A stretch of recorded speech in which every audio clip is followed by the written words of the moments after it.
Jesus, you know why Lazarus had to die.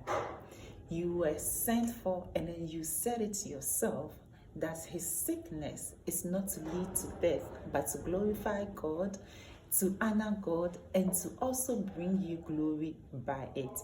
Then you get to his graveside and you weep. 1 John chapter 4, the verse 8, which says that he that loveth not knoweth not God, for God is love. Love is the instruction that has been given to us to express our humanity. When you read from Mark chapter 12, the verse 31, Jesus says, love your neighbor as yourself. Before that, he said, first love the Lord your God with all your heart, and then love your neighbor as yourself. You see, love brings us to a place where we are vulnerable, where we are connecting and feeling deeply, and where we are able to express ourselves through compassion. Jesus Christ was at the grave of his beloved friend Lazarus. Scripture tells us from the beginning that he loved Martha, he loved Mary, and then he loved Lazarus, who was their brother. And Jesus gets to the house of Martha after 4 days of being called.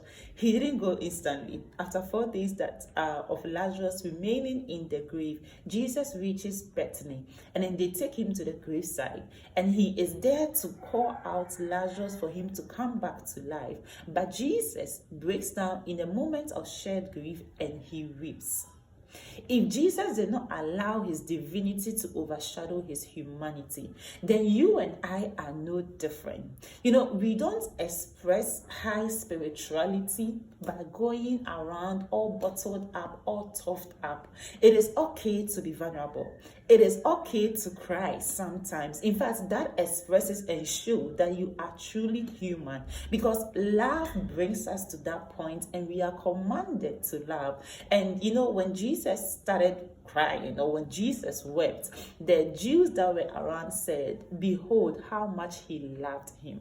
It was out of love for his friend Lazarus. And the interesting thing is that Jesus was about to do the miracle. He knew right from the beginning. He was about to call him, bring him back to life. Because even when Martha came to Jesus crying and saying that, Lord, I know that if you were here, my brother wouldn't have passed. Jesus said, I'm the resurrection and the life. If you believe, you see the glory of God. And Martha said, yes, I believe that a time will come when we will all rise up from the dead. And Jesus said, no, I mean right now. So he was about to do the miracle right there and then. He knew for the purpose for which Lazarus had to die. Look, your tears, your vulnerability, breaking down and crying sometimes does not mean that you do not have faith.